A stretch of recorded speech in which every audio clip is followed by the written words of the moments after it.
Messieurs, bonsoir. Bonsoir à tous et à toutes. L'heure était tardive. On avait choisi de faire une réunion à 18h et une autre à 20h30 pour que les gens qui travaillent après 18h ou à 18h puissent venir. Bon, et voilà. Donc nous sommes moins nombreux que la dernière fois, mais toutefois déjà intéressant. Mesdames, Messieurs, je suis heureux de vous recevoir dans cette salle pour notre dernière réunion de la campagne électorale municipale. Nous allons voter, comme vous le savez, dimanche. La réunion de ce soir se déroulera de la façon suivante. Nous serons trois à intervenir. Moi-même, Guy Vinot, qui vous présentera nos réflexions sur le port de Banyuls, puis ça sera le tour d'Anne Claire Pêche, qui interviendra dans le domaine du social, notamment celui de la famille. Je prendrai la parole pour entrer plus en détail dans notre programme. À la fin de mon exposé, le micro circulera dans la salle et vous pourrez poser l'ensemble des questions que vous souhaitez.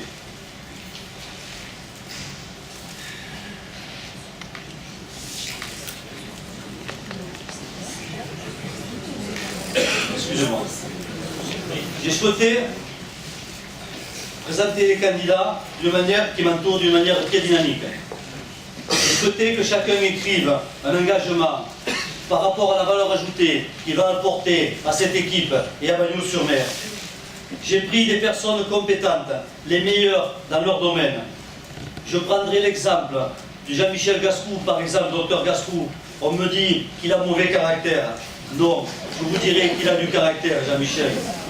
Par contre, lorsque nous serons au combat pour défendre les centres de santé et la maison de retraite, je sais qu'il sera à mes côtés, avec ses compétences médicales et sa connaissance du CHM. J'aurai besoin de toute sa vision professionnelle auprès des médecins et des professionnels de la santé. Il apportera, j'en suis certain, de la valeur ajoutée à Banyuls par la constitution des dossiers qu'il fera. J'aurais pu prendre le plus sympathique des Banyulins, un vigneron, moi j'en suis un par exemple, un gentil monsieur qui m'aurait accompagné, mais il aurait été certainement moins efficace. Par contre, Jean-Michel, il sera certainement moins efficace quand on devra parler de viticulture. Et croyez-moi, je ne l'amènerai pas. Je me le garde pour la santé.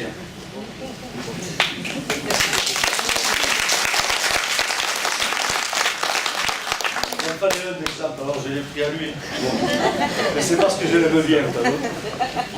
Notre candidature, elle est basée sur une formidable envie. Envie de se battre pour préserver et créer de l'emploi. Envie de se battre pour que restent actifs nos établissements de santé. Envie de croire à la qualité de notre beau vignoble. Envie que les jeunes trouvent leur place dans notre commune. Envie que nos anciens soient préservés de la solitude et de l'isolement. Envie de donner du cœur à nos métiers, d'avancer ensemble malgré les difficultés et de créer de nouveaux équipements. Envie, tout simplement, envie de réussir notre cité.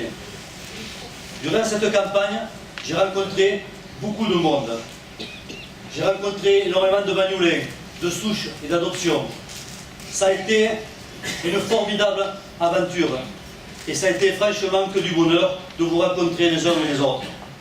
Nous avons beaucoup échangé, discuté, parfois avec passion. J'ai rencontré une foule de personnes passionnantes, avec des idées innovantes. Et c'est finalement eux qui avaient autant d'envie que moi. Envie que cela change. Je tiens à les remercier pour tout ce qu'ils nous ont apporté. Le programme que nous allons vous présenter, vous le connaissez. Nous l'avons publié dans nos 4 journaux, sur notre site internet, sur Facebook. Nous allons le commenter, l'expliquer, le préciser. Il est basé sur un constat et propose un fil conducteur, de la lisibilité, de la logique. Il est ambitieux, car comment ne serions-nous pas ambitieux pour notre beau Banyuls? Il est pragmatique, parce qu'il prend en compte les contraintes financières. Il est réaliste, car il est malin et il s'étalera sur l'ensemble du mandat. Il est juste, car c'est vous qui m'avez dit ce que vous attendiez. Il s'adresse à tous, enfants, jeunes, aînés, aux familles, aux artisans, aux associations culturelles sportives. Il est solidaire par son volet social. Il est de combat dans le refus de la délocalisation et pour défendre l'emploi. Il est dynamique parce qu'il va créer de la valeur ajoutée à Banyuls. Il est protecteur à l'encontre des plus fragiles. Il est moderne parce qu'il s'inscrit dans les nouvelles technologies. Il est fait d'engagement et de valeur. J'espère vous y faire adhérer. La réussite d'un mandat, c'est l'affaire de tous, personnel communal, association, et surtout de vous tous, les Bagnoulins.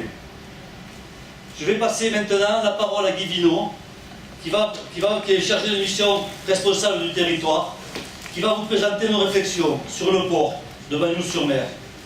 Bien sûr que ce qu'il va vous présenter, c'est un avant-projet qui va être discuté. On va créer des commissions extra-municipales, on va faire venir les marins, les anciens, les usagers du port, des spécialistes, de manière à peaufiner ce projet et à faire un projet digne de nous, qui aille bien.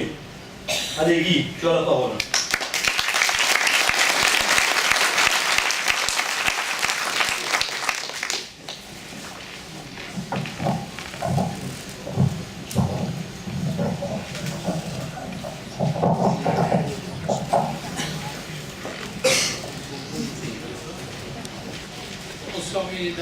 Bonsoir messieurs.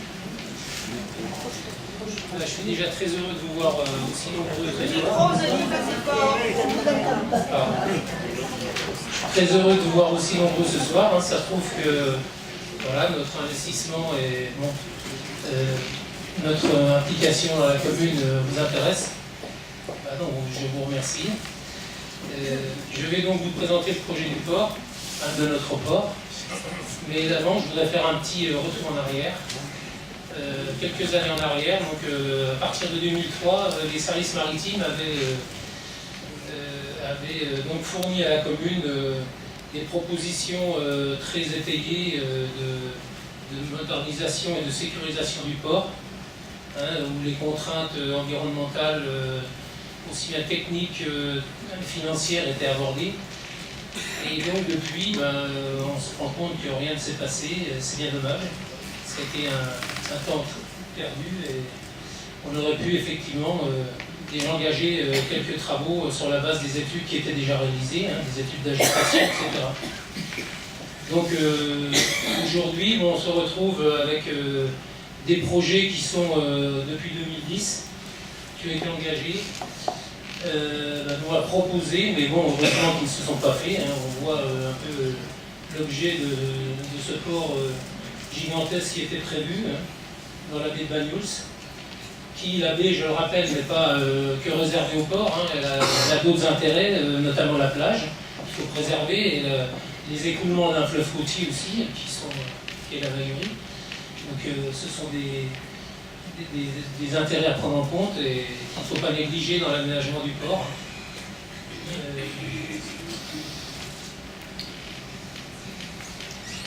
Pour votre information, oui d'ailleurs, j'ai reçu les résultats d'une enquête, d'une étude qui conclut, l'étude était sur l'érosion des plages de la Côte Vermeille, notamment de la Côte Rocheuse. Et donc sur Bagnols, cette étude conclut que les plages sont en équilibre au niveau des rives sédimentaires, donc c'est un bon point, donc il faut absolument préserver cela. Voilà. Donc maintenant je vous présente après ensuite les projets qui ont été d'actualité en 2012. Donc on voit là un projet qui se rapprochait un peu du premier que l'on vient de voir avant.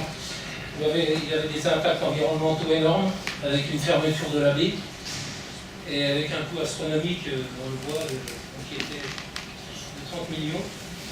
Cette solution a été revue un peu à la baisse, avec des impacts environnementaux et paysagers très importants également. Peu d'anneaux créés puisque on voulait accueillir des bateaux de très grande taille, donc ce qui n'est pas le but non plus d'un port des terroirs à Bagnols. La gestion globale était remise à du privé, en résumant, donc sans retomber pour la commune, ce qui est quand même un peu dommage. Et puis le coût était toujours quand même très élevé, de 22 à 25 millions d'euros. Je me suis noté ça, c'est un terme un petit peu maritime, mais on ne trouve pas ça sous les nageoires d'un mérou, ces sommes-là, donc il faut... voilà. Ensuite, donc, on a eu d'autres projets qui paraissaient un peu creusés, une liste qui est en cours là, donc, mais bon, j'ai plusieurs reproches sur ce projet. Donc, les protections nord et nord-est sont insuffisantes pour les entrées maritimes. On voit tout de suite que la protection n'est pas satisfaisante. La digue nord-ouest qui doit arrêter les houles de tramontane, les houles, au moins la petite tramontagne est trop faible, elle partirait, à mon avis, dès les entrées de houles fortes des nord et nord-est.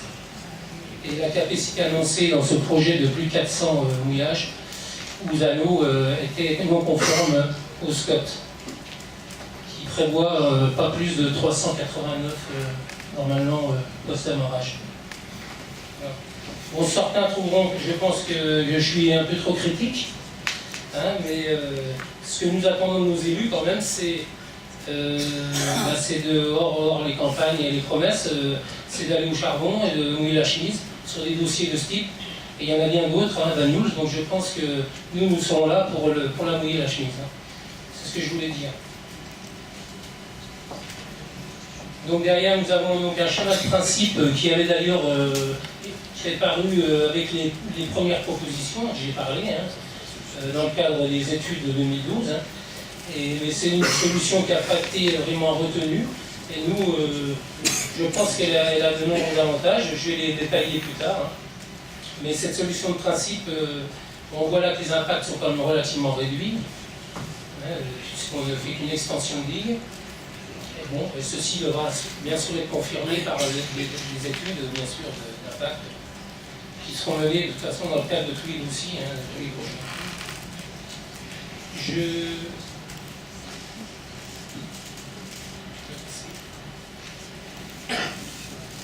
J'ai voulu aussi vous montrer une vue du port actuel.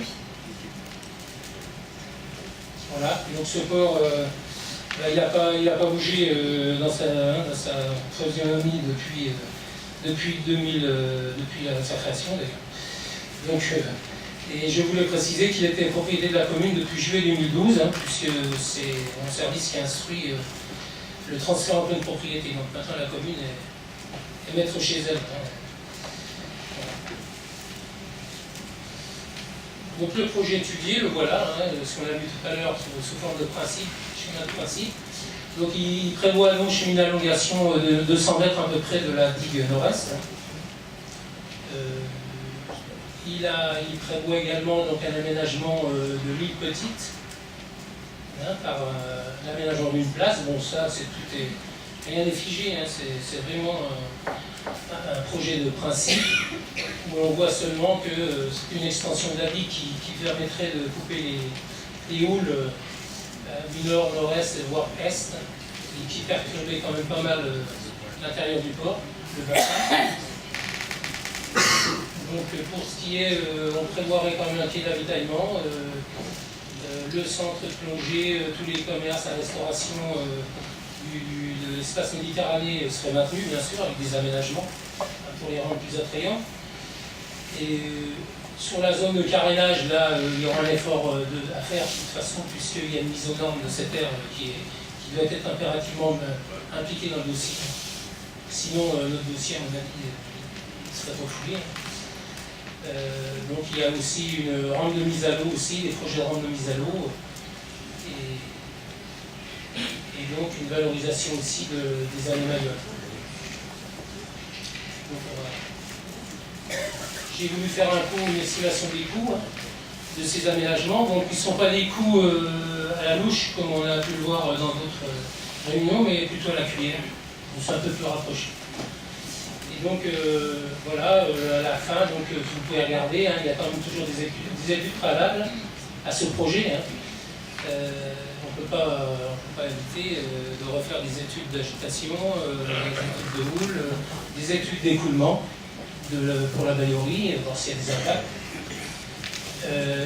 Les ouvrages portuaires, bien sûr, c'est bien la prolongation de la digue nord-est qui intéresse en définitive le projet de sécurisation.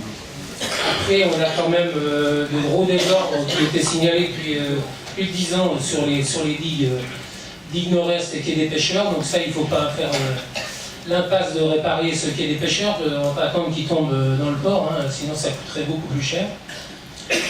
On parle aussi de problèmes de submersion de la digue sud-est, donc il faut effectivement rehausser. Bon, il y a eu des travaux effectués il y a quelques années, mais qui ne sont pas apparemment suffisants. Donc bien sûr, nous aurons besoin d'arrêter et de rallier un peu la passe du port, bien sûr. L'aménagement d'îles petites qui pourrait être bien sûr fait en caisson absorbant. Bon, il y a plusieurs techniques, hein. Après on n'est pas arrêté sur les différentes techniques. Réfection des quais et des pontons, c'était une grosse partie aussi, puisqu'on sait que les pontons ils sont en très mauvais état. Donc aujourd'hui, ça peut être un mix hein, du quai fixe, du quai mobile, du quai flottant. On n'a pas arrêté, c'est les études qui diront ce qui est le plus approprié, je pense, pour aménager la capacité maximum du port. Donc on arrive après, donc on a des équipements qui sont indispensables, hein, une station d'avitaillement, l'aire de carénage qui doit être repris entièrement mise aux normes, bon, là, sur les bornes, éclairage, puisque si on reprend les pontons, il faudra refaire toute l'alimentation et les services offerts aux plaisanciers. La cale de halage, la gestion des déchets est très important parce qu'aujourd'hui on se rend compte que le port il a une petite déchetterie pour récupérer les eaux noires, les eaux grises, etc. Mais c'est pas du tout conforme, donc je pense qu'il faut investir dans cette vision. Une rue mobile, ça paraît indispensable, et la vidéosurveillance également. Bien sûr, dans tout port maintenant, on a une vidéosurveillance.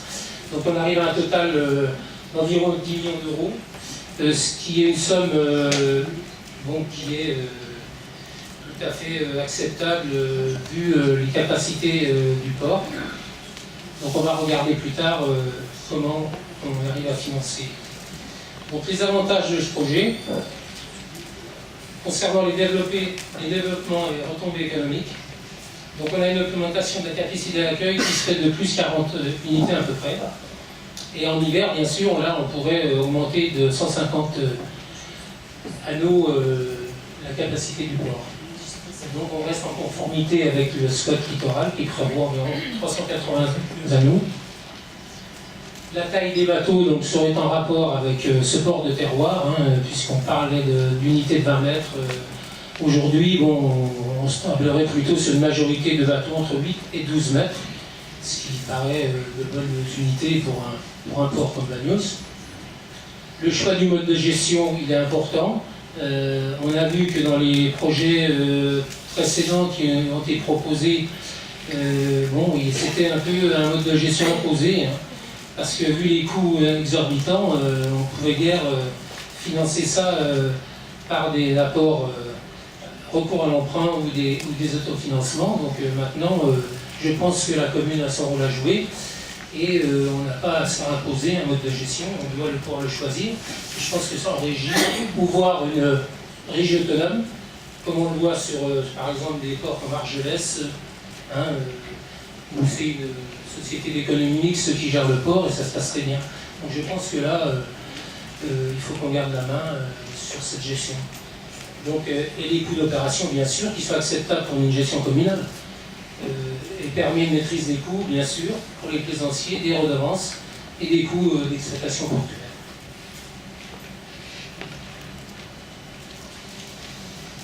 Alors l'autofinancement, bien sûr, il est possible, on l'a calculé, on l'a bien sûr recherché, par l'attribution par l'attribution de 50% des subventions, voire plus. Là-dessus, j'ai pris des contacts avec mes collègues de l'Adréal Languedoc-Roussillon qui m'ont apporté, pas la garantie, mais sur des programmes futurs, puisque le futur programme FEDER, il est en cours d'examen. Il sera connu que bientôt, à peu près en juin 2014. Donc, mais dans le cadre de ce programme, on peut déjà fixer des objectifs. Et ces développements portuaires sont prévus dedans. Donc on peut effectivement pouvoir avoir des subventions de 20 à 25% au niveau du FEDER 20 à 25% au niveau du FNADT, qui est le Front National d'Aménagement du Territoire, et également de la région, qui serait de l'ordre de 15%. Donc on a prévu 50%, mais bon, on pourrait aller au-delà. On pourrait également procéder à de l'amodiation d'un tiers des anneaux, à peu près donc 120 à 130 anneaux, qui permet, donc c'est un droit d'usage, hein, je le rappelle, qui permet de récupérer des capitaux qui limitent bien sûr le recours à l'emprunt. En plus, bon, les locations des 2 tiers restants des anneaux, et puis la modulation des commerces existants sur l'espace méditerranéen. Alors les autres avantages, c'est bien sûr au niveau écologique, environnemental. La préservation de la baie de Banyuls. Donc on a une modération par ce projet, des impacts visuels et paysagers, ainsi que sur les écosystèmes. Destruction d'espèces protégées, il y en aura dans tous les cas, tous les projets. De toute façon, on voit que les quelques recherches d'herbiers qui ont été faites, je crois qu'Asconit, c'est un bureau d'études qui a fait une recherche là-dessus, donc a mis en avant des herbiers qui se trouvent au droit des pontons, vous en avez à l'entrée, vous en avez autour. Donc je crois que quelle que soit la solution, il y aura un impact, il y aura une dérogation à demander au niveau du ministère de destruction d'espèces. Mais je crois que ce projet, celui qu'on porte, il limite nettement ses impacts. Donc vous avez des Posedini, de la nacre, qui sont des espèces protégées, donc à prendre en compte. Il y a également peu d'incidence sur la plage, comme je le disais tout à l'heure, puisqu'on ne va pas en dehors de l'île Petite qui existe aujourd'hui, donc il n'y aura pas d'impact sur les dérives sédimentaires, je pense, et également sur l'écoulement de la Vaillerie. Donc en plus, la technique recherchée, ce serait plutôt pour cette extension de l'enrochement. Donc de l'enrochement qui resterait homogène avec le reste des ouvrages qui ont été bâtis jusqu'à aujourd'hui. Mais bon, ce n'est pas figé, hein, je le dis encore, les solutions sont envisageables. Ce dossier qui doit être déposé donc, nous servira, je pense, en y intégrant en plus des modules de nurserie, de récifs artificiels. Donc il y a toute une réflexion à avoir là-dessus. Nous permettra donc de demander des écolabels, porte-terroir, donc porte propre, pavillon bleu, qui sont quand même des vecteurs importants sur l'image de qualité d'une cité comme la nôtre. De plus, le programme Odyssea, le programme touristique Odyssea, ne fonctionne pas vraiment. Donc je pense qu'il y a de gros progrès à faire. Hein. C'est la jonction entre le littoral et l'arrière-pays. Là, on n'a rien du tout, on n'a aucune jonction. Donc il y a des efforts à faire. Voilà. Et là, il y a beaucoup reste à faire. Donc pour terminer, ce que je vous dirais, c'est que voilà, on compte sur l'ensemble de vous tous. On a besoin de votre soutien. Hein, donc voilà, demain dimanche, vous allez aller voter.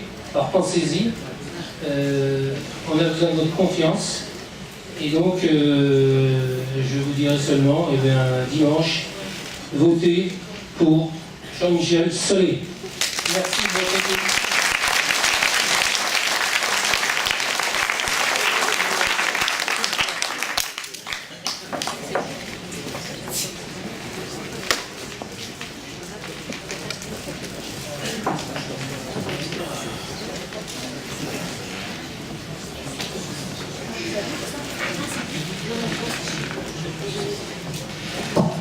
Bonsoir. Donc la liste Banyuls Cap 2020 a aussi des propositions pour les familles. Les familles sont bien au cœur du projet de notre équipe. Nous pouvons d'ores et déjà faire un constat. D'une part, des familles avec des demandes et des besoins variés, et d'autre part, des associations, des organismes, des structures avec des personnes compétentes, toujours au service des usagers. Donc nous nous engageons à faciliter la vie des familles et donc on va vous montrer comment on peut donner une meilleure information et coordonner ces différents intervenants. Premier exemple, les familles et l'organisation du temps des enfants scolarisés. Comme vous le savez peut-être, nos enfants passent du temps dans différents lieux et avec différentes personnes. Donc ils passent du temps scolaire, donc c'est le temps où l'enfant est avec son professeur. Ensuite, ils passent le temps de la pause méridienne avec des personnels qui sont des personnels municipaux ou des personnels qui viennent des associations pour faire des activités. Il y a aussi des garderies du matin et des études du soir, donc il y a aussi du temps périscolaire. Ensuite, nous avons le temps extrascolaire pour les mercredis et les vacances, pour occuper nos enfants pendant que nous travaillons.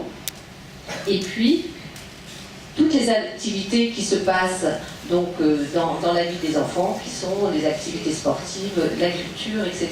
Et donc vous voyez bien que pour les familles, organiser ce temps n'est pas très simple. Et vous le savez, en septembre, nous devons mettre en place la réforme des rythmes scolaires. Donc cela nous fait un challenge supplémentaire. Donc différents intervenants. Les familles, évidemment, qui sont au cœur de ce dispositif, les enseignants qui s'occupent de nos enfants pendant ce temps scolaire, le personnel communal, les animateurs des centres de loisirs et les bénévoles des associations. En concertation avec les familles, les enseignants, le personnel communal, nous nous engageons donc à mettre en place une organisation simple et de qualité au service du bien-être des enfants. Dans le cadre de cette organisation, nous avons pensé à la mise en place du Pass Famille. Nous proposons ce nouveau concept pour permettre à toutes les familles d'avoir accès aux propositions des institutions et des associations en tenant compte de leur budget. En créant ce pass, les familles bénéficieront sous certaines conditions de tarifs préférentiels, donc pour accéder à certains équipements, aux services municipaux, vous avez vu la complexité des situations pour les familles, au service de la communauté de communes, ainsi que des tarifs pour bénéficier des propositions des associations de loisirs, qu'elles soient sportives ou culturelles. Donc nous insistons sur le fait que l'idée de ce pass famille, c'est évidemment de permettre à tous les enfants de Banyuls de profiter de l'ensemble des compétences et puis des activités que les associations très dynamiques proposent à nos enfants. Les réductions consenties pour les pratiques sportives et culturelles seront prises en charge par la commune afin que les associations n'aient pas de déficit donc, à gérer. Donc j'en ai terminé avec cette première présentation en fait de ce premier exemple un peu détaillé au service des familles. Maintenant je vais parler aussi rapidement de ce qui peut nous concerner, qui sont les personnes et les familles fragilisées. Comme je l'ai évoqué pour les familles avec des enfants scolarisés, nous avons la chance d'avoir à Banyuls et puis un certain nombre d'associations et de structures qui nous aident quand nous sommes dans des difficultés passagères qui peuvent être dues à des ruptures familiales, qui peuvent être dues à des situations économiques difficiles, à un vieillissement qui peut entraîner le handicap. Et donc, dans ce cadre, nous allons peut-être être mis en contact avec le CCAS de Banyuls, les services sociaux du Conseil général, l'ADMR, la Maison Saint-Joseph éventuellement aussi, la MSA et la Croix-Rouge. Alors tout ceci n'est pas exhaustif, il y a évidemment il peut y avoir d'autres intervenants. Tous ces intervenants sont actifs. Nous travaillerons en réseau au service des habitants. Par ailleurs, en encourageant la création des conseils de quartier, nous souhaitons impliquer les habitants dans la vie sociale et locale. Donc, c'est quelque chose que nous proposons en plus. Qu'est-ce qu'un conseil de quartier? C'est une instance contribuant au dispositif municipal en faveur de la démocratie de proximité. C'est un lieu de convivialité et de lien social. Il s'agit d'une instance consultative, donc qui a vocation à permettre une information réciproque entre les élus et les habitants du quartier. Et nous souhaitons que ces instances permettent de limiter l'isolement des personnes. Le conseil de quartier est animé par un élu. Il sert à renforcer les liens entre les personnes afin que chacun vive mieux dans son quartier. Donc vous avez compris que dans le cadre de la politique sociale que nous souhaitons mettre en place, L'idée, ce n'est pas de créer des structures supplémentaires avec des budgets dédiés, c'est de faire en sorte que chacun s'approprie réellement ses compétences et que nous, en tant qu'élus, nous puissions animer l'ensemble de ces dispositifs, puisque dans ces structures et dans ces associations, il y a déjà des personnes compétentes.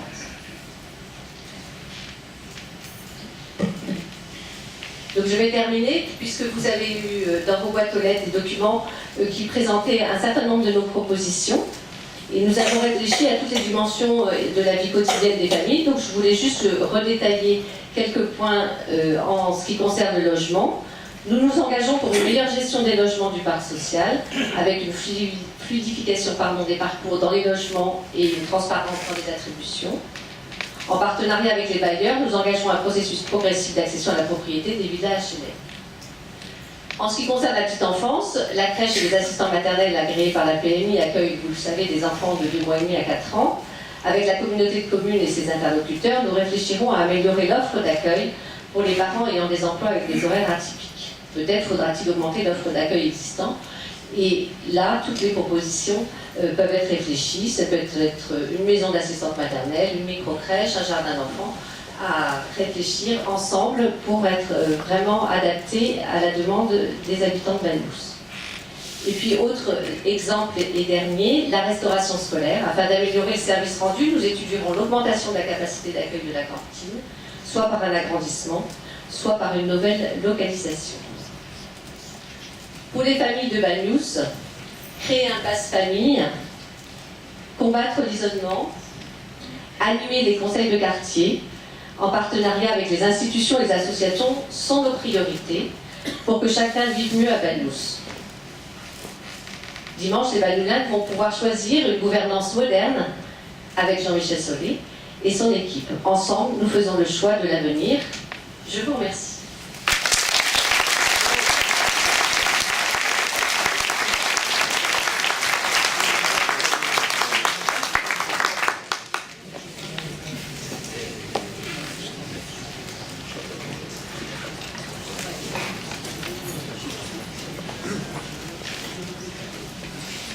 Ma femme va trouver. En tout cas, je voulais les remercier pour le travail accompli.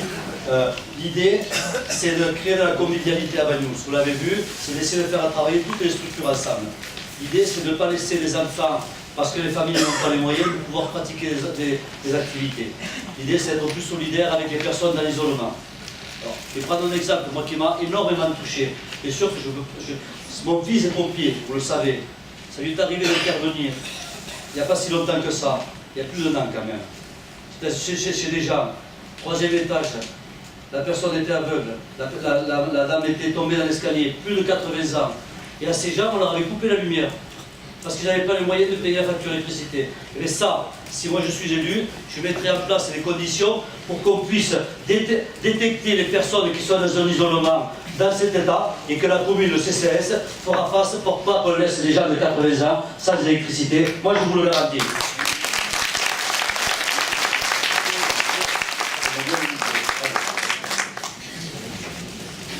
Banyuls, un constat. Délocalisation massive des établissements de santé.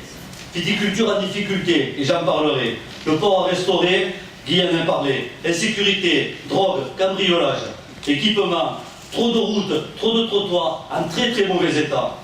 Impôts, cher, beaucoup de pression fiscale à Banyuls. Ça nous donne l'obligation d'être créatifs, inventifs. Nous avons mis en place, et on en a parlé depuis nos 4 journaux, un plan de rénovation de Banyuls par des investissements malins, subventionnables et rentables, tout en maîtrisant la fiscalité. Pas d'augmentation d'impôts. Pourquoi sommes-nous tous concernés? Parce que nous avons besoin de vivre dans une ville, dans un Banyuls fraternel, avec un cadre de vie préservé, avec des rues propres, avec des commerçants, avec des artisans, avec des vignerons qui sont déjà indispensables parce qu'ils nous protègent par leur travail des incendies de forêt, parce qu'ils entretiennent l'arrière-pays et qui nous permettent de vivre dans un cadre extraordinaire. Les associations, elles sont le cœur, le poumon de la vie locale. Elles animent, font vivre la cité tout au long de l'année. Elles ont un rôle très important. Elles sont le lien, garantissant la cohésion et la mixité. Elles permettent le regroupement, la création de liens amicaux avec des passionnés qui se réunissent pour pratiquer la même activité. Elles sont celles qui nous rendent la vie bien plus douce. Nous avons, et j'ai particulièrement, une grande admiration pour tous ces bénévoles qui font vivre les associations. Par leur dévouement, ils sont indispensables et méritent notre soutien. Pour cela, que ce soit dans le domaine sportif, culturel, du patrimoine, de la solidarité, de l'animation, ils forment les enfants et les jeunes qui seront la future société de demain. Les associations transmettent les valeurs, la connaissance, initient au sport, à la culture et au partage. Elles favorisent le développement personnel et la vie de groupe. Nous souhaitons créer un comité d'organisation et de coordination des fêtes qui aura pour vocation, avec la consultation des associations, d'éviter tous les doublons. Il se passe des jours où il y a 2 ou 3 activités le même jour, et puis plus rien pendant quelques jours. Il faut s'organiser, se mettre autour d'une table. Chacun en sera bénéficiaire. Que l'on soit organisateur, parce qu'on se partagera les recettes, on ne se partagera pas les recettes. Et c'est d'autant moins de revenus pour les associations. Et c'est d'autant plus d'activités pour les habitants de Banyuls. L'idée est de faire travailler les gens ensemble, de communiquer, d'avoir des idées nouvelles. Par exemple, on pourrait animer un peu plus Banyuls l'hiver. Pourquoi ne créerons-nous pas une semaine commerciale pendant les fêtes de Noël? On pourrait faire revivre le carnaval. En février, on a tous connu. Qu'est-ce qu'on s'est amusé avec ce carnaval? Mais ça, on ne pourra le faire que si on met les gens autour d'une table et si les associations discutent entre elles, décident de faire un carnaval et disent eh bien, moi je veux y aller, moi aussi, et ils vont se retrouver à quelques-uns. Et c'est cette force, le fait de travailler ensemble, qui nous permettra demain de faire un carnaval et d'animer Banyuls l'hiver au mois de février. Dans cette même logique, nous allons recréer, parce que ça existait avant, le BAO Omnisport, pour que les associations sportives travaillent ensemble, s'organisent ensemble.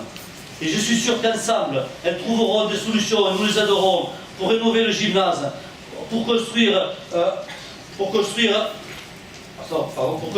clubhouse au stade, chose qui m'est demandée très très souvent. Il est important que l'esprit de Banyuls soit cultivé. Il favorisera l'entraide entre nous et les bénévoles. Pourquoi ne pas imaginer que les équipes qui font du sport à Banyuls abordent les couleurs de Banyuls qui sont le bleu et le rouge?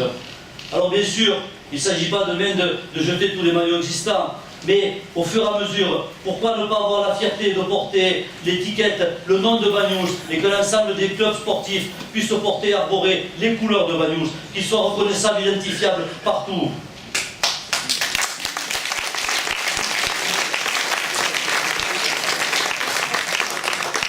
Le comité des fêtes que nous allons créer et le BAO Omnisport ne sera pas composé majoritairement d'élus. Il sera composé majoritairement de bénévoles. Les élus seront minoritaires. La présidence de ces associations sera exercée par des non-élus. J'y tiens particulièrement parce qu'il faut que les gens participent à la vie locale. C'est comme ça qu'on réussira. Nous souhaitons aussi organiser la journée des nouveaux arrivants. Ça se fait partout. Et en même temps, on fera le forum des associations. Les associations pourront s'y présenter, permettant à chacun de connaître toutes les activités qui sont proposées à Banyuls. Les nouveaux arrivants seront accueillis, enfin.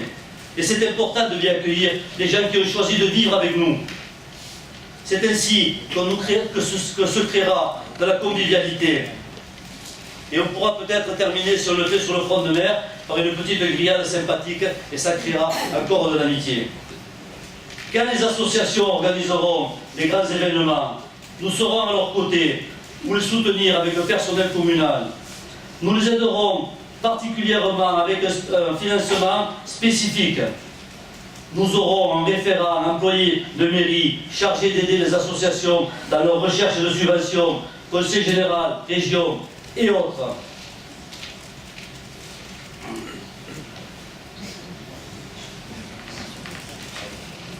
Excusez-moi. L'emploi. La délocalisation des 2 centres de santé, Centre-Lyon-Marin ou Vercelli, serait une catastrophe pour Banyuls et le canton. Bien sûr que nous sommes contre cette politique de santé qui ferme des établissements formidables avec des personnels compétents et des patients satisfaits dans le cadre ou dans un cadre superbe. Bien sûr qu'il faut se battre contre cette désertification de nos villes. C'est un enjeu majeur. 450 emplois sont concernés. Nous serons, n'en doutez pas, tous, l'ensemble de l'équipe, aux côtés des salariés, comme je l'ai été depuis 2007, à titre de représentant viticole, mais à titre aussi personnel. Demain, si les centres sont à Perpignan, les départs à la retraite, les embauches ne se feront pas dans la couronne, se feront dans la couronne de Perpignan, pas avec des Bagnoulins. Et ces établissements ont été des formidables ascenseurs sociaux. Ils ont permis à tout un tas de personnes de Bagnols-sur-Mer de se former, de devenir aides-soignantes, infirmiers, de progresser. Et ça, c'est formidable, il faut le garder. Ces centres de santé sont des acteurs économiques très importants pour la commune, pour le maintien des jeunes et de l'emploi. Je propose, si je suis élu, de mener le combat à Paris, au ministère de la Santé, avec l'idée de faire descendre la ministre de la Santé, Marisol Touraine, ou une autre, à Banyuls, comme nous l'avions fait en 1986 avec Michel Barzac, quand elle était venue, quand elle avait vu le cadre, la mer, la passion, la motivation du personnel de toute la population et le bien-être des patients. Elle avait accepté de signer la reconversion des lits enfants à l'époque en lien adulte, ce qui avait permis de sauver à l'époque le centre Lyon-Marin. Et bien c'est là que nous devons mener notre action.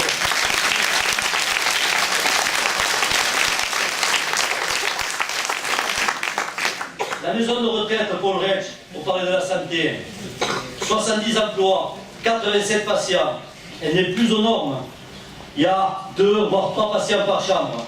Elle est bâtie sur une zone rouge. Son rez-de-chaussée est occupé par des malades d'Alzheimer. Cette zone a déjà été inondée.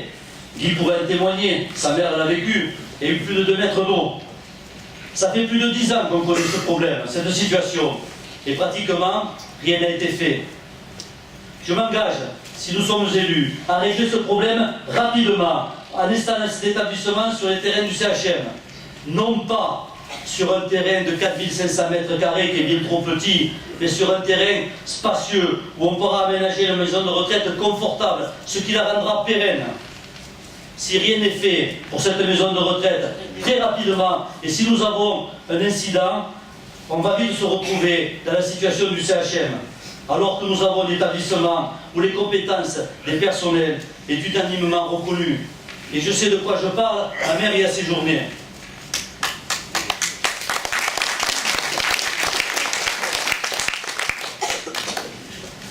Défendre l'emploi, c'est aussi soutenir les commerçants et les artisans.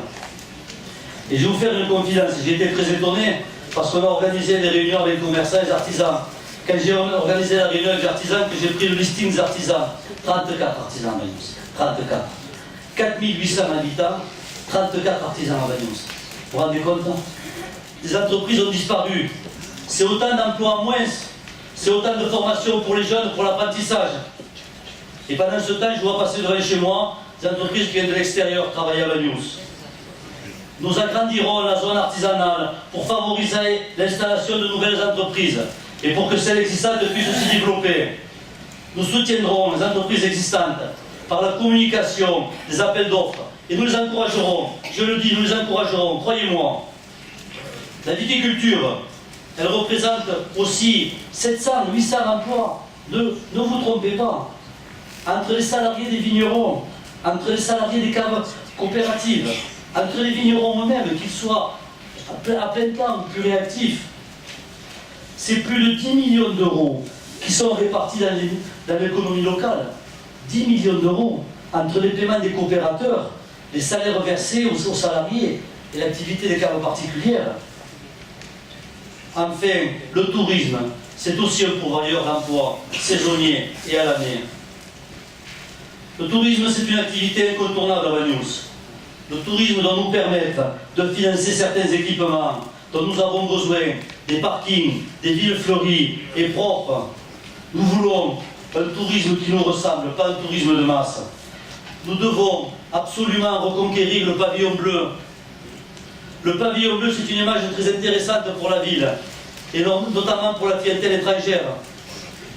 Nous devons et nous pouvons allonger la saison par la création de manifestations sportives et culturelles, comme le Festival de la sculpture par exemple.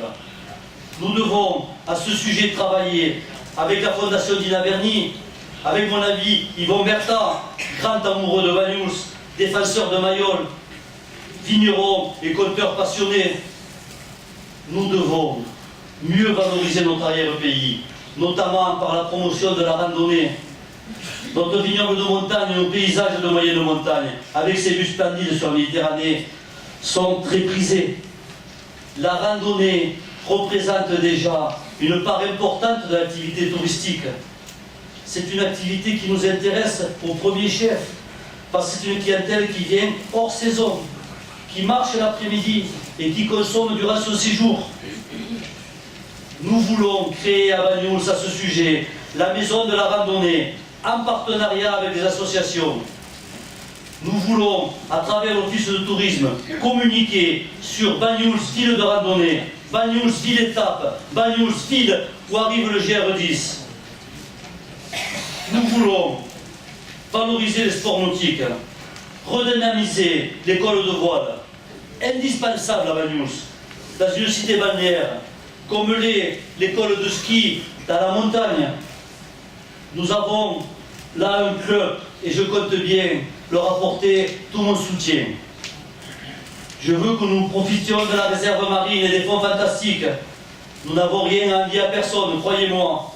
J'ai personnellement plongé en amateur, croyez-moi, je ne vais pas trop profond, mais un peu. Sur les sites de Banyuls, ils sont reconnus comme des hauts lieux de la plongée. J'ai plongé aussi, durant mes vacances, dans d'autres endroits. J'ai vu à Banyuls autant de belles choses qu'ailleurs. J'ai vu des fonds extraordinaires. J'ai vu arriver un jour, il y avait mon fils qui est là, on a vu peut-être 17 mérous extraordinaires. On n'a rien à envier à personne. Il faut simplement le mettre en avant, en parler. Je n'oublierai pas, dans le volet touristique, le laboratoire Arago, qui est un projet important pour Banyuls. Il va investir plusieurs millions d'euros pour transformer, à la place du Grand Hôtel, pour créer un aquarium moderne, dédié à la faune marine de Méditerranée. On dit qu'il va recevoir de 40 à 60, voire 80 000 personnes à Banyuls. Nous devons travailler avec lui, la mairie de Banyuls-sur-Mer, bon sang, accroître nos relations afin d'accueillir ces visiteurs d'une façon appropriée et de les faire consommer à Banyuls. Le laboratoire Arago, ne l'oublions pas, c'est un pourvoyeur d'emploi. Il reçoit également énormément de stagiaires, de chercheurs du monde qui contribuent à la vie locale et qui contribuent à la notoriété de Banyuls. Nous pourrions organiser sur le front de mer des rencontres avec initiation à la cuisine catalane pour les enfants, pour les adultes durant l'été. Les restaurateurs de Banyuls et les chefs du département pourraient en être les animateurs. Nous devons positionner Banyuls, pays de gastronomie et du bon vin, car les vignerons viendraient y participer pour y faire des accords mets et vins. Nous avons à Banyuls un réel potentiel. Sachons communiquer notre envie, soyons modernes, développons notre image autour de nos traditions et de nos paysages. Nous avons besoin de tous pour réussir un tourisme réussi. Nous avons aussi un vignoble à promouvoir. Il faut absolument que Banyuls s'identifie comme un village vigneron, comme les Saint-Émilion, comme les Châteauneuf-du-Pape. Il faut que nos amis touristes aient envie de déguster nos vins et qu'ils aient envie de le faire connaître. Là aussi, développer des parcours ludiques à travers les vignes, créer des cours de dégustation de nos vins doivent être organisés avec l'école de sommellerie. Nous avons un des plus beaux vignobles du monde, vignoble de montagne au bord de la mer. La viticulture, je l'ai dit, concerne tout le monde. Nous sommes tous heureux de voir ces paysages extraordinaires qui participent à la vie économique, attirent de nombreux touristes. Le vignoble de Banyuls nous protège, j'en ai parlé, les incendies, c'est un formidable coupe-feu. À cause d'une crise viticole due notamment à la baisse de consommation des vins doux naturels, malgré les efforts consentis par les vignerons, ce vignoble est en danger. Déperdition, peu de renouvellement de génération ou abandon de certaines parcelles. Les revenus trop faibles et le manque de moyens ne permettent pas d'investir suffisamment pour valoriser nos vins. Il faut donc, comme le reste, faire preuve d'ingéniosité. C'est pourquoi il nous semble que la création d'une école de sommellerie pourrait contribuer à aider le cru. Le Maastricht est un lieu magique pour installer cette école de sommellerie. En partenariat, bien sûr, avec les organisations viticoles, syndicales, l'ODG, une école de sommellerie régionale dédiée à la connaissance des vins doux naturels, soutenue par la région, Languedoc-Roussillon et son président, et l'ensemble des professionnels. Les bâtiments existent. La vue, la situation géographique en font un endroit destiné et dédié à notre terroir. Nous voulons qu'il devienne la vitrine de nos huiles, de nos vins, de notre terroir. Les locaux accueillent aujourd'hui les syndicats, l'ODG, j'en ai parlé, et bien sûr la confrérie vineuse à Saint-Pierre de la Serre. Elle y a toute sa place. Le Maastricht a été labellisé pôle d'excellence rurale. À ce titre, il peut bénéficier d'une subvention de 70 à 80%. Cette école de sommellerie régionale à vocation internationale aura pour but de former, de faire connaître, d'aimer nos vins doux naturels et surtout le Banyuls, notre spécificité locale et départementale. Elle sera en relation avec d'autres écoles de sommellerie, notamment celle de Suze-la-Rousse. Elle pourrait accueillir des étudiants désirant avoir une spécialisation vins doux naturels. Elle aurait un partenariat fort avec le lycée d'Argelès, notamment dans la formation des élèves en section hôtelière. Bien sûr, elle travaillera en collaboration avec les caves, les lycées agricoles et la chambre d'agriculture. Elle aura vocation à organiser les mois d'été des cours d'initiation à la dégustation de nos vins. Elle sera un formidable lieu de promotion par son rayonnement et le nombre d'étudiants et de stagiaires qu'elle accueillera, qui seront les futurs sommeliers, cavistes et professionnels du vin. Ils feront connaître et découvrir nos produits à travers leur métier. Ils auront rencontré ces personnes au cours de leur stage en entreprise, des vignerons avec qui ils auront partagé leur passion, avec qui ils auront mangé, avec qui ils auront travaillé. Ils seront des ambassadeurs, des piliers pour commercialiser nos produits. Le financement de cette école de sommellerie sera effectué par des subventions et des aides. Ce sera un projet prioritaire, parce que d'autres communes sont sur le rang, pour ne pas citer Thuir, qui veut aussi créer cette école. Donc nous avons nous un avantage, parce qu'on a déjà les locaux, il faut y travailler, et on y travaillera si nous sommes élus.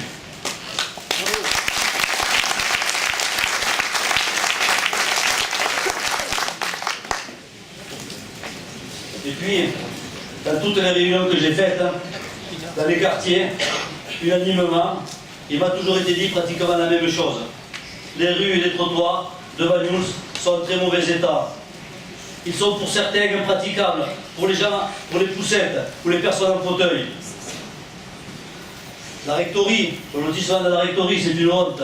La rue des Orangers, vous avez vu l'état de la rue des Orangers? Nous prenons l'engagement, nous l'avons écrit dès le premier journal, d'investir 30% du budget d'investissement chaque année dans la réfection des rues et des trottoirs. En concertation, bien entendu, avec les habitants. Cela peut représenter 5 à 800 000 euros par an, ce qui veut dire qu'en 6 ans, on aura investi plus de 3 millions d'euros. Et crois-moi qu'on aura fait du boulot. Croyez-moi qu'on aura fait du boulot. Le commerce local souffre également. Les rues commerçantes sont de moins en moins fréquentées. À mon sens, la première cause de cette désaffection, c'est la grande difficulté à se garer. On a supprimé tous les parkings de stationnement au front de mer. Vous vous rendez compte? On ne peut plus se garer au front de mer. Moi je propose qu'au moins pendant la période creuse, on puisse s'y garer, que les accès aux places de livraison soient limités à certaines heures. On peut livrer jusqu'à 11 heures, mais après il faut que ces places soient rendues au public pour qu'ils puissent s'y garer les gens. Sinon les traverses, ils vont crever à la nuit.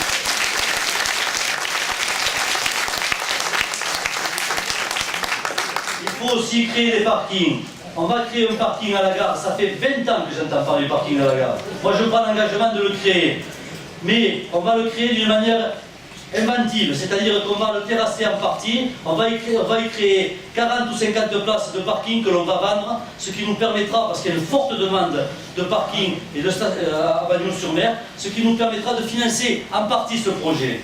Mais l'engagement que je prends, c'est rapidement de mener une négociation avec la SNCF pour louer ce terrain dès cette année, passer une convention avec eux pour le nettoyer, et surtout pour l'aménager, parce que nos commerçants ils ne peuvent plus attendre. On va créer au bout du parking un escalier qui rapprochera ce parking du centre-ville. Voilà ce qu'on va faire rapidement, parce que les commerçants, il faut qu'ils existent avec les commerçants.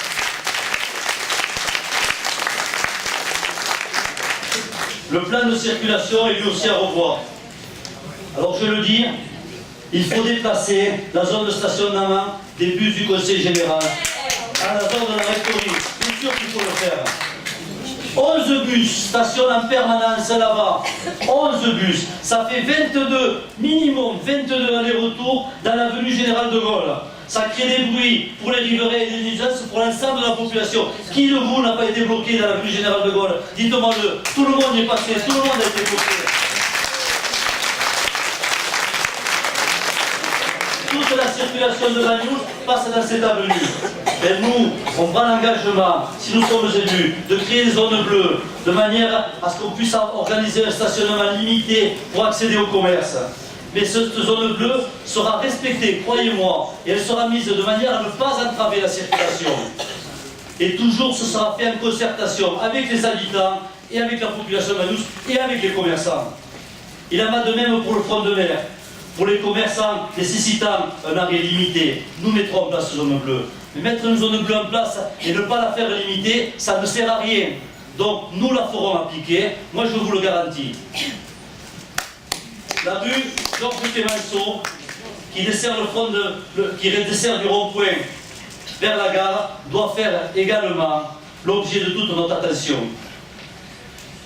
Je suis pas contre l'installation, je vous le dis, de ralentisseurs à certains endroits de Bagnols. Je souhaite également un nettoyage plus efficace des conteneurs poubelles, notamment l'été. Qui s'en plaindrait? Qui s'en plaindrait? J'attache une importance particulière à l'entretien de nos rues, et ensuite à ce que nos rues soient belles, parce qu'on y plante des plantes et des fleurs. Je veux que Bagnols soit beau, je veux que Bagnols ait de la gueule, qu'on soit fier de Bagnols, pour ça. Je vais organiser un concours de la Maison Fleurie. Organiser un concours à la Maison Fleurie. Et là, on a besoin de la participation de tous les habitants. Nous créerons, on en a parlé, une commission extra-municipale, comité de quartier. Le principe, c'est un regroupement de bénévoles représentatifs qui veulent s'investir dans la vie de leur quartier. Nous les réunirons 2 ou 3 fois, donc tous les 2 ou 3 mois, pardon, pour pouvoir faire le point sur les travaux nécessaires, les bricoles, qui sont souvent oubliés parce qu'on va à la mairie, on marque sur un papier et après c'est tombé dans l'oubli et ça ne se passe pas. Et ça empoisonne la vie de tout le monde. Eh bien, j'espère qu'avec cette commission, on aura un élu qui sera dédié, qui travaillera avec ça. Et croyez-moi que les élus avec moi, ils vont travailler, ils vont s'occuper de ça et ils vont ramener de manière à ce qu'on puisse faire les travaux dans les rues de Bagnols-sur-Mer. Et ces comités de quartier, ils seront aussi consultés sur les projets. Il n'est pas question de faire des travaux dans les quartiers sans consulter la population. On se lève un bon matin, on arrive, il y a des pelles mécaniques, on fait des travaux, tout le monde est content. Non, parce que des fois il y a des aménagements que les gens connaissent mieux que les ingénieurs qui viennent de Perpignan, parce qu'ils habitent dans les quartiers et ils savent ce qu'ils ont besoin. Donc autant le faire de suite plutôt que de casser et recasser. Marquer, casser et recasser, c'est toujours travailler, quand même. C'est nous qu'on fait. Voilà. J'avais d'ailleurs, pour mémoire, organisé des commissaires de quartier à l'époque, en 86 et 87, certains dans cette salle doivent s'en souvenir. Et puis, il y a un problème à Bagnols que l'on aborde du bout des lèvres pendant ces élections, que l'on tente de minimiser. On dit, bon, c'est rien, ça va passer. Mais il existe, il s'amplifie. Chaque année, il s'amplifie. Je veux parler de la délinquance et de l'insécurité à Bagnols. Il se passe à Bagnols, notre Bagnols, de nombreux vols de voitures, des cambriolages et surtout, ce qui est plus préoccupant, des trafics de drogue. On a vu, on le voit au sud de tout le monde, sur le front de mer et partout ailleurs.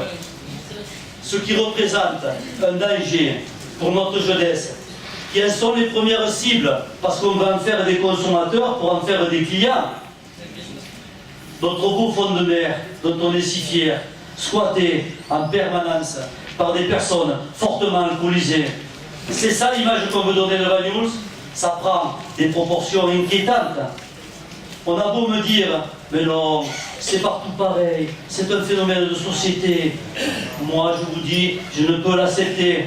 Ce n'est pas le Banyuls que j'ai connu, ce n'est pas le Banyuls que j'aime, ce n'est pas le Banyuls que je veux que connaissent mes enfants et mes petits-enfants. C'est pourquoi nous mettrons en place un plan de lutte contre l'insécurité avec, faisant travailler la gendarmerie et la police municipale.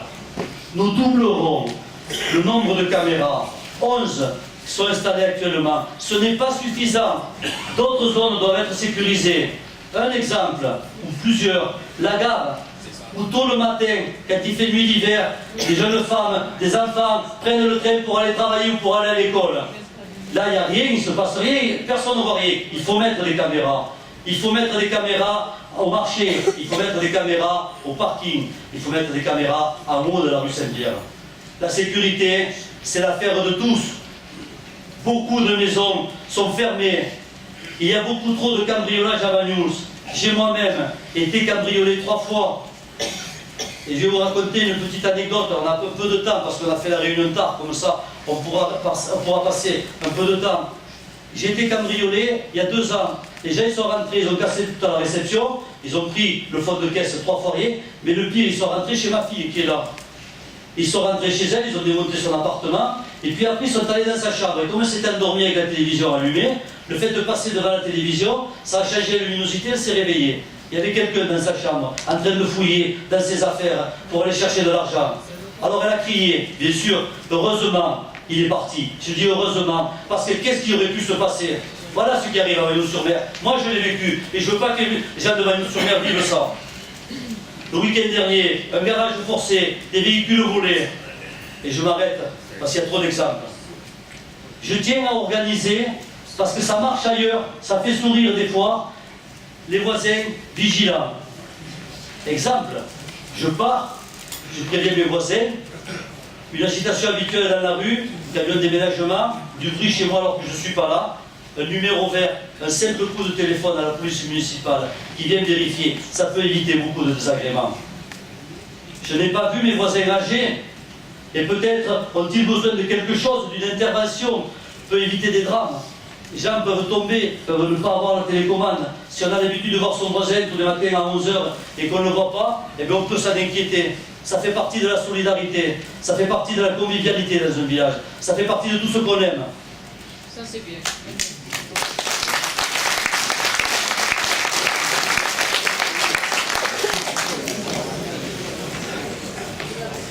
Il faut agir avec une grande fermeté contre les trafics de drogue et l'ivresse publique.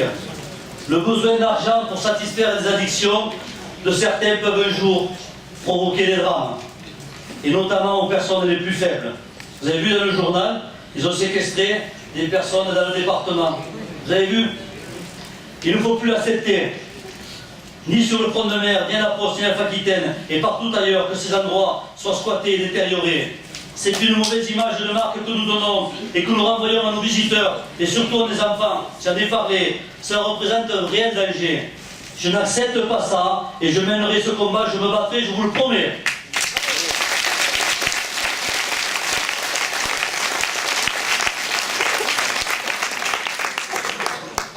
La sécurité des jeunes. Je vais en dire juste un petit mot. Nous organiserons un bus de nuit, parce qu'il n'y a pas d'établissement de nuit à Banyuls. un bus de nuit, il amènera et surtout ramènera nos enfants le soir. Il partira d'Argelès, il les ramènera chez nous en sécurité. Qui dans ces salles n'a pas tremblé en tant que parent quand il savait les enfants dehors? Et bien ça, on va essayer de le régler de manière à ce qu'on puisse nous ramener les gosses à la maison.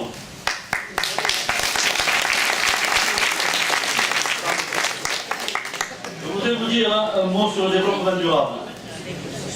C'est l'amélioration de la qualité de la vie de l'être humain, bien sûr. C'est préparer la transmission de la terre aux générations futures.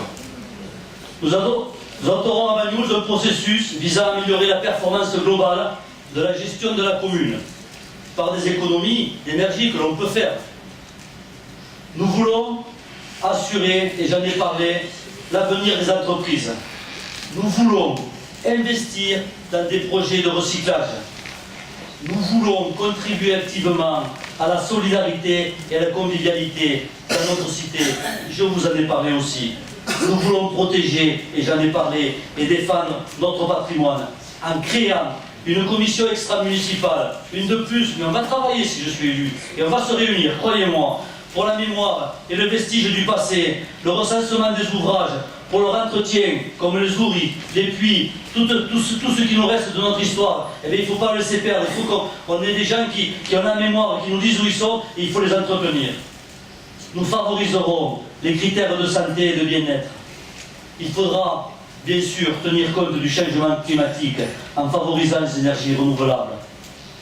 Et pour moi, le principal, c'est de mettre l'homme au centre de nos actions. J'ai beaucoup aimé cette citation. On n'hérite pas de la terre de nos ancêtres, on l'emprunte à nos enfants.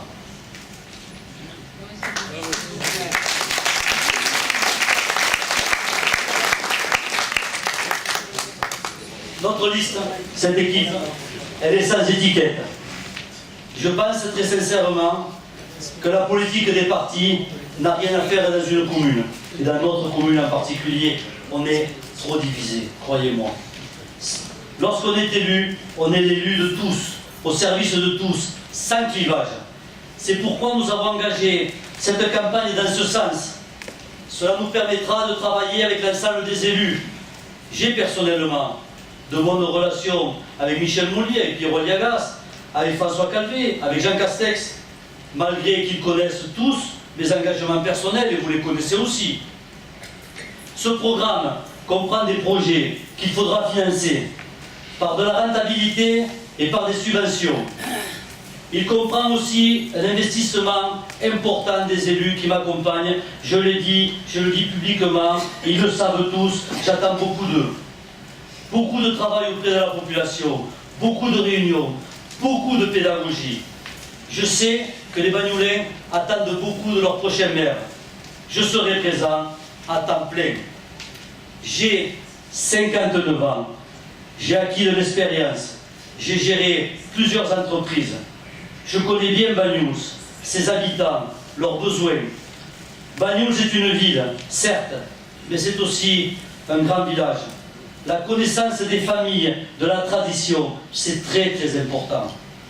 Mon implantation forte dans la vie locale, c'est un atout non négligeable. Vous le savez, je suis travailleur. On ne peut pas me contester ça.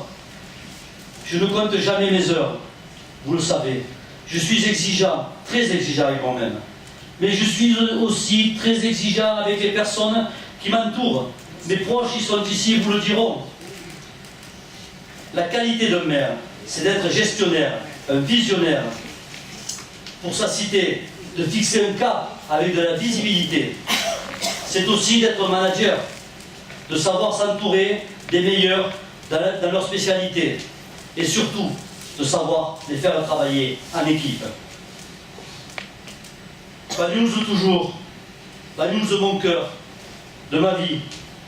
J'y suis né, mes parents ils sont enterrés, les enfants ils vivent, ils travaillent, les petits-enfants ils sont scolarisés.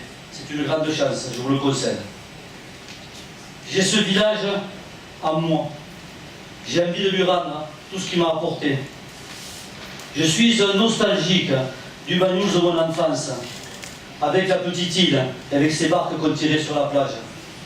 Ce Banyuls, où on pensait et on sentait que rien ne pouvait nous arriver. On allait à l'école, à pied, sans être accompagné par les adultes. Quand on revenait, on piquait un peu dans les jardins, pas beaucoup, un peu, on se faisait gronder, avec Pierre, Serge, Bernard et bien d'autres.